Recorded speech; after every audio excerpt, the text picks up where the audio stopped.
얼굴이 다 피고 토사물이고 이런데 그냥 주차장 바닥이 기계실이니까, 그리고 쓰러져 있는 모습도 편하게 이런 모습도 아니고 좀 많이 힘든 모습이셨어요. 그걸 보고 신고를 안 했다고? 어떻게 저렇게 사람이 저러지? 그러니까 이런 느낌이라고 해야 되나?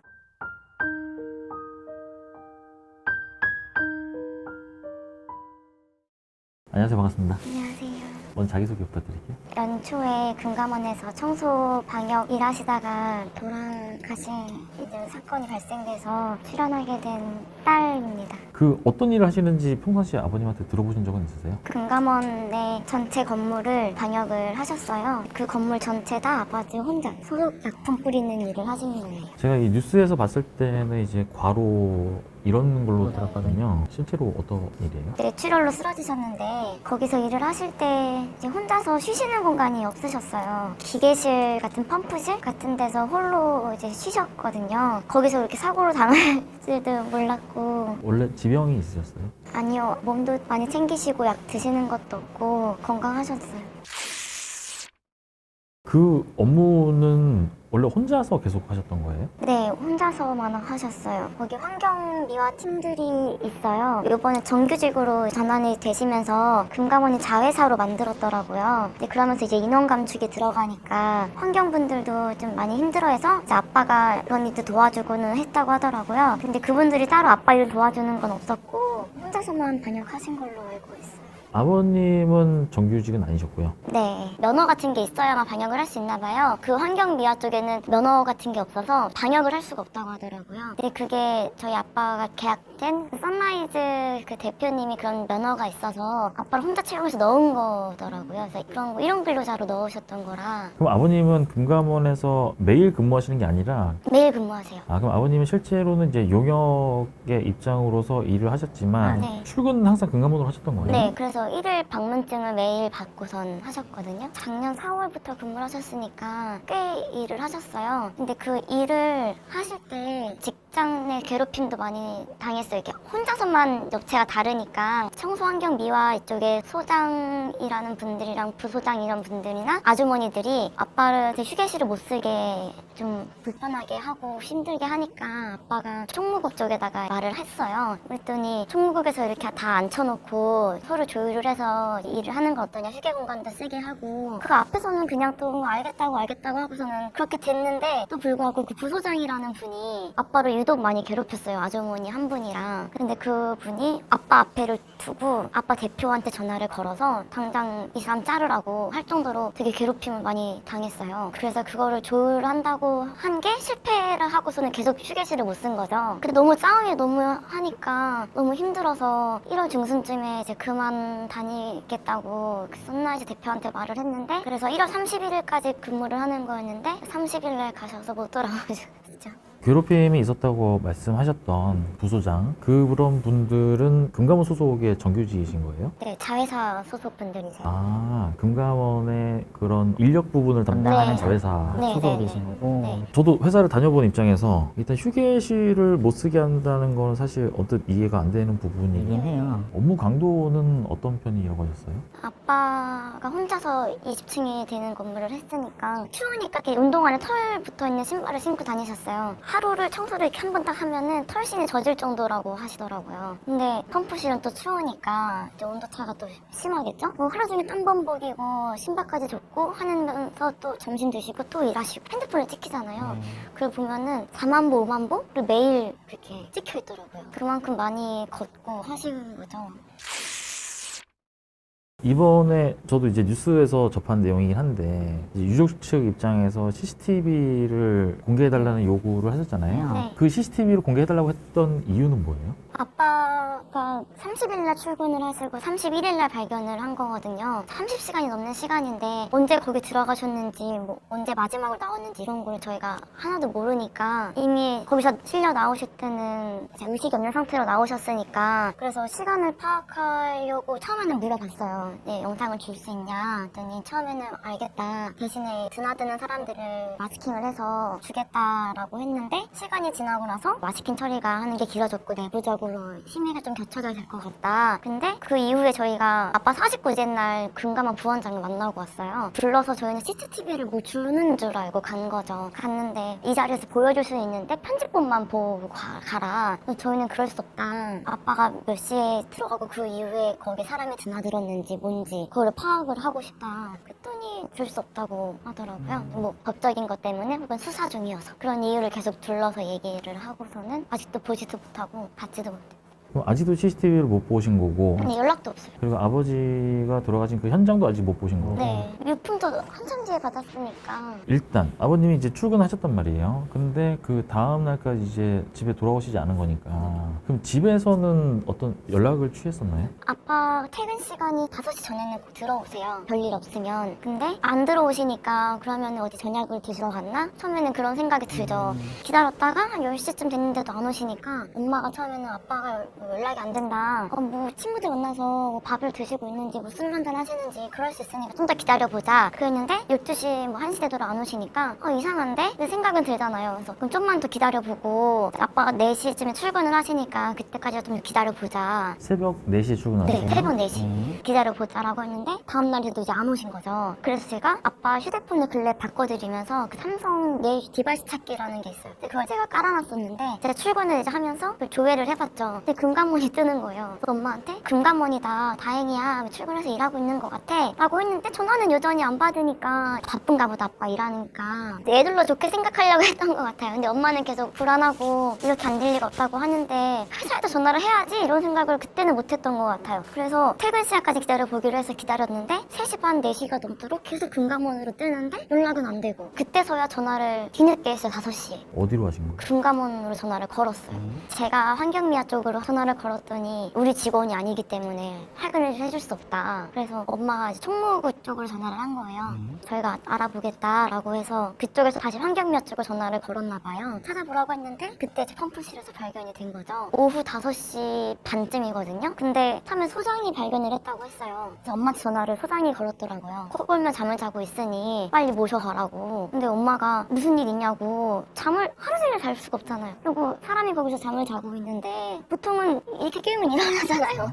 근데 안 일어난다고 하니까 무슨 일 있냐 한 3-4번은 물어보셨대요. 근데 약간 좀 짜증 섞이고 뭐 귀찮다는 식으로 나는 모르겠다, 그냥 빨리 모셔가라고 해서 그때서야 엄마가 5시 반쯤 출발을 한 거죠. 근데 주무시고 있다고 하고 뭐 그렇게 긴박하게 얘기도 안 하고 하니까 엄마는 또 지하철 타고 이렇게 가신 거죠. 그리고 저도 이제 그때서야 출발을 했어요. 엄마가 7시쯤 이렇게 도착을 했는데 이미 의식이 없는 상태로 끌려 나오셨는데 토사물, 피, 얼굴이 다 피었거든요. 근데 저희는 그래서 신고자가 그 소장인 줄 알았는데 1시간 반 동안 그렇게 또 방치되어 있다가 나중에 다른 직원이 와서 보고 그때서야 신고를 한 거죠. 병원 도착하고 한 3시간 정도 뒤에 돌아가셨어요. 그래서 저희가 하는 말이 앞전 시간도 빼고 그래도 처음 발견하고 나서 1시간 반이라도 그때라도 신고했었으면 하는 마음이 좀 큰 거죠. 전날 발견했으면 그게 베스트긴 한데 네. 그게 안 됐더라면 어쨌든 최초에 발견했을 때 그때라도 신고를 네. 했다면 그죠. 좀 많이 죄송해요, 아빠한테. 엄마가 좀 이상하다고 할 때 말을 좀 전화를 하거나 금감을 일단 해볼 걸. 회사에 쓰러졌는데 발견을 못할 거란 생각을 해본 적이 없으니까. 근데 제가 들었던 생각은 제가 위치 추적 같은 거라도 안 해놨었으면 전화 그마저도 못 찾았을 것 같아요, 아빠를. 회사에 계실 거라는 생각 자체 안 해봤을 테니까. 그죠. 그리고 저희가 전화했으니까 찾아본 거지, 저희가 전화 안 했으면 안 찾아봤을 거예요, 그분들. 그래서 이렇게라도 위치 추적 잘하나서 좀 다행이다라고 애써 미안함을 좀 하려고 좀 노력 중이에요. 그 소장이란 분은 왜 신고를 안 했다고 하던 거예요? 저희가 장례를 치르고 갔는데 그분을 불러서 얘기를 하니까 자기는 이 사람이랑 같이 일도 안 하고 내가 신고할 권한이 없다, 나는 자회사 직원이지 이 사람이랑 다른 별개다 라고 얘기를 하는데, 길 지나가다가도 사람이 누워있으면 이렇게 깨워서 신고를 하는데 얼굴이 다 피고 토사물이고 이런데 그냥 주차장 바닥이에요. 기계실이니까. 그리고 쓰러져 있는 모습도 편하게 이런 모습도 아니고 좀 많이 힘든 모습이셨어요. 그걸 보고 신고를 안 했다고? 어떻게 저렇게 사람이 저러지? 그러니까 이런 느낌이라고 해야 되나? 이후에 신고하신 분도 보고서는 신고를 하셨는데 그분은 왜 신고를 안 하셨을까도 의문이 들죠. 근데 그만큼 그분들의 싸움이 얼마나 아빠를 좀 많이 사람 취급 안 하게끔 그렇게 한 것 같아요. 투명인간 취급처럼 했다고 하더라고요. 그러니까 발견했을 때도 이제 신고도 안 하시고 그랬겠죠. 그리고 퇴근하셨대요, 그 소장은. 일단 제가 이해가 안 가는 게 아버님이 출근하실 때 금감원 소속 직원이 아니니까 방문증을 받고 들어가시고 퇴근하실 때는 또 반납하고 나오실 거잖아요. 네. 일단은 그게 퇴근을 그날 못 하신 거니까 네. 방문증이 수거가 안 됐겠죠, 그러면. 네. 그러면은 거기서부터 이상하긴 한데 뭐 그 관리하시는 분이 뭐 방문증은 수거가 안 돼도 뭐 괜찮다 정도의 뭐 의식이라면은 뭐 그럴 수 있다고 생각해요. 네. 또 하나 이제 의문인 건 그걸 발견하신 분이 누가 봐도 사실 이상했더라면은 뭐 아무리 싸우고 이런 걸 다 떠나서 당연히 신고를 했어야 맞는 거거든요. 네. 네. 근데 안 했다는 거는 그에 대한 뭐 예를 들어서 괴롭힘이 있었다면은 지금 아버님이 잘못되신 게 이게 어쨌든 책임이 이쪽으로 돌아올 것 같아서 신고를 안 했다고밖에 생각이 안 되거든요. 저희도 장례를 또 급하게 또 치르고 하다 보니까 경황이 없었고 이제 치르고 와서 다시 금감원을 갔을 때 더 이제 화가 치미는 거죠. 방문증은 수거가 안 됐으면 소속 부서나 어디나 전화를 해서 이분 뭐 퇴근 안 했냐 뭐 했냐라고 한다거나 그것만 했었어도 발견을 빨리 하지 않았을까 싶은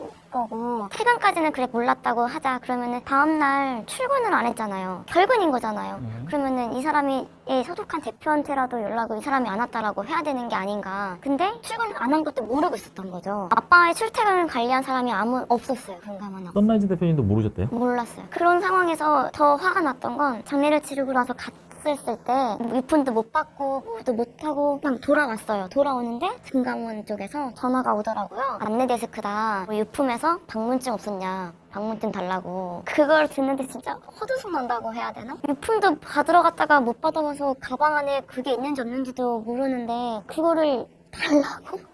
이런 상황인 거죠. 근데 이 아빠 사건이 있기 전에 아빠가 저희한테 했던 말이 작년에도 누구 한 분이 돌아가셨대요. 근데 그분은 과로사로 돌아가셨는데 정직원 전환되면서 인원 감축되면서 그때 똑같이 괴롭힘을 하니까 일 빨리 해라 뭐 해라 이 사람한테만 하도 쪼아대니까 그분도 쓰러져서 돌아가셨어요. 그분도 산재 신청도 하고 했더라고요. 근데도 똑같이 또 괴롭히고 또 이렇게 또 일어나고 또 아빠가 또 근래에도 누구 한 사람 더 들어왔는데 또 괴롭히고 있다 뭐 이런 식으로 계속 한 명씩 잡고선 하는 것 같은데 이런 거를 얘기를 해도 들어주지도 않고 그런 상황에서 지금도 연락도 없어요. 금감원은. 일단 금감원 측의 정보 공개를 요구한 건 CCTV 그리고 또 어떤 걸 요구하셨어요? 책임자를 찾았죠. 출퇴근 관리하는 사람이 누군지, 왜 방문증을 수거가 안 됐음에도 왜 이렇게 확인을 안 했는지, 매뉴얼이 없는지도 궁금하고. 결국은 이 사건의 시간 그리고 경과 이거랑 책임자가 누구인지를 알고 싶은 게 가장 큰 저 목적이잖아요. 사과를 받고 싶으니까 네, 그것 때문에 많이 찾아가서 얘기를 했죠. 근데 끝까지 책임자는 없다고 하더라고요. 결국 CCTV도 공개가 안 되고 있는 거고 책임자는 지금 뭐 누군지 나오지는 않는데 네. 이 건과 관련해서 언론하고 인터뷰도 하셨죠. 네네. 언론하고 인터뷰는 했는데도 불구하고 언론으로 또 나가지 않은 내용은 있나요? 직장 내 괴롭힘 같은 것도 안 나갔고 그 휴게실을 왜 사용하지 못했는지가 저희한테는 큰 거였는데 그런 것들이 많이 보도도 많이 안 됐고. 휴게실을 사용할 수 있었더라면 그렇게 기계실 같은 곳에서 돌아가시진 않았을 그죠. 테니까. 왜 여기를 썼어야만 했는지가 이제 비춰지질 않으니까 남들이 보기에는 내 치료인데 왜? 이게 뭐가? 이런 상황인 건데 가족들 입장에서는 사건을 전부 다 내보낼 수는 없었으니까 그런 게 좀 마음이 좀 상처 많이 받. 네, 뭐 어쩔 수 없다 생각해요. 그 이후에도 어쨌든 뭐 CCTV라든가 뭐라든가 공개된 적은 없는 거죠? 네, 아예 안 됐어요. 저희 느낌인데 말은 법적인 거 문제가 된다라고 하지만 저희 변호사분이 계속 달라고 요청을 하니까 그 금감원 쪽 변호사분께서 왜 안 주는지 아시잖아요. 이런 식으로 얘기를 하시더라고요. 왜 안 준 거라고 생각하세요? 저희가 이제 오픈할 것 같아서 안 주는 거예요.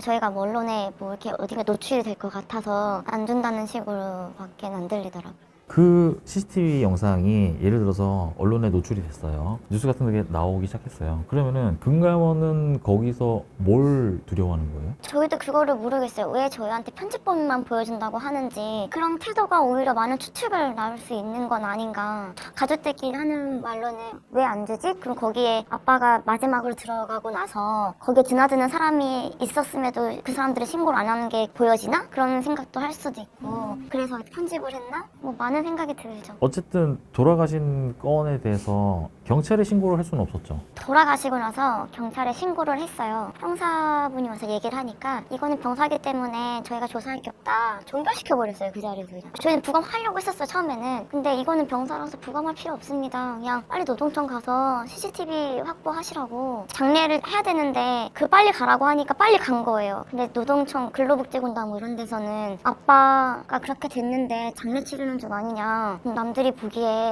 돈 보고 이렇게 하는 줄 안다. 장례부터 치르고 와라. 뭐 얘기를 하는데 그분의 입장으로는 이게 더 중요하니까 이거부터 하고 오라는 건데 제가 듣기로는 그것도 좀 많이 언짢죠 기분이. 이 여기서 빨리 가라고 해서 왔는데 여기서는 돈 받고 싶어서 이렇게 찾아온 걸로밖에 안 보인다 이렇게 얘기를 하니까 또 충격받고 돌아왔죠. 와서 다시 장례 치르고 다시 가서 신고하고 했었던. 거기서 꺼냈던 그 돈 얘기는 뭐예요? 이거 뭐 산재 산재 신청이 됐나요? 신청을 하러 간 거죠. 근데 그걸 조사를 하려고 하면 CCTV 확보를 해야 되는데 그 노동청에서 받아야 된다. 그게 삭제되거나 뭐 이렇게 될 수 있으니까 그거부터 가서 얘기를 하라고 해서 간 거였어요. 근데 노동청은 경찰이 와서 해야죠. 우리는 권한이 없는데요. 이런 상황이 된 거죠. 중간에서 농락당한 기분이 들까?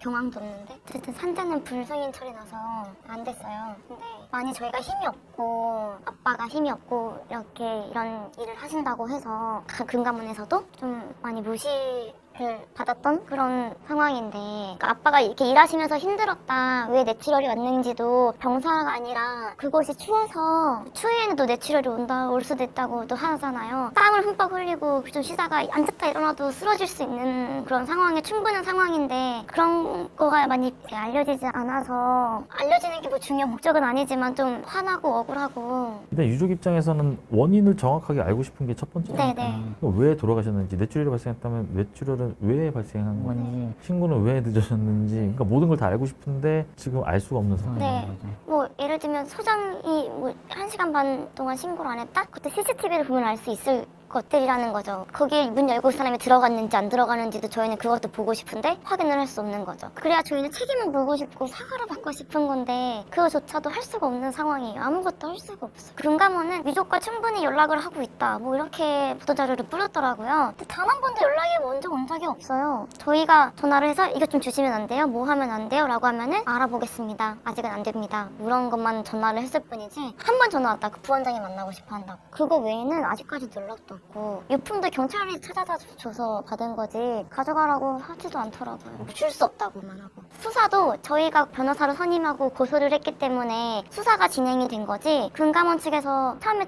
유품을 찾으러 갔을 때도 수사가 될 수도 있기 때문에 줄 수 없고 보여줄 수 없다가 목적이어서 저희는 이분들이 신고를 한 줄 알았어요. 근데 그게 아니라 112에 전화를 그냥 걸어서 이런 사고가 있었습니다 라고 하고서는 끄는 거예요. 그러면서 경찰이 수사가 올 수도 있다. 그러니까 오픈할 수 없다라고 하면은 112 신고해서 그렇게 했는데 누가 수사를 와요. 좀 기만만 당한 느낌이라고 해야 되나? 그런 기분이에요. 지금도. 아빠가 가신 게 아무리 병사라고 또 뇌출혈이라고 하지만 그래도 일하시던 곳에서 그렇게 많은 사람들이 근무하는 곳에서 하루 이상을 발견이 되지 못하고 쓰러지신 채로 돌아가신 게 아직도 많이 분하고 억울하고 황당해요. 그래서 많이 수사가 진행됐으면 좋겠고 그 수사에 방해가 없었으면 좋겠는데 아직 뭐 부결 이런 식으로 나니까 좀 속상한데 원인이라도 좀 많이 알고 싶고 사과를 진짜 그 소장한테 받고 싶고 그런데 퇴사하셨다고 하더라고요. 아빠 일을 있고 나서 저희 그때 만났을 때 그 소장이 미안하다 죄송하다는 말 없이 우리 앞에서 119에 신고할 권한이 없다고 하니까 그때 거기서 뭐라고 화를 좀 내고 올 걸 좀 마음이 좀 아프죠. 억울함이 좀 없었으면 좋겠어요. 가족들이 있는데 혼자 돌아가신 거니까 그런 부분이 많이 좀 풀렸으면 좋겠어요.